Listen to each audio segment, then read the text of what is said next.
கண்ணியத்துக்குரியவர்களே, ரமதானுடைய மாதம் நன்மைகளின் மாதம். எந்த நன்மைகளை எல்லாம் செய்ய வேண்டும் என்று நினைக்கிறோமோ அதை ரமதானுடைய மாதத்தில் செய்தால் அல்லாஹ் அதில் அபிவிருத்திகளை ஏற்படுத்துவார்.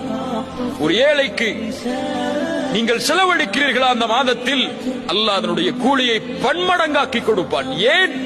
ரமதானுடைய கூலியை அல்லாஹ் தன்னிடத்தில் வைத்திருக்கிறார் தெரியுமா? எல்லா அமலுக்குரிய கூலியும் முடிவு செய்யப்பட்டது, ஆனால் ரமதானுடைய கூலி முடிவு செய்யப்படாதது. ஏன்? ஹுவலி அனாஜிபி, அது என்னுடையது, நான் அதற்கு கூலி கொடுப்பேன்.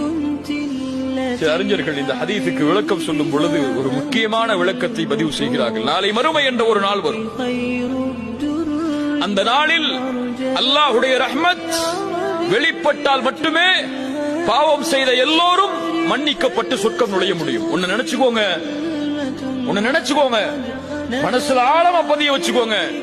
எம்முடைய கடைசி பாவம் மன்னிக்கப்படாத வரை சொர்க்கம் நுழைய முடியாது.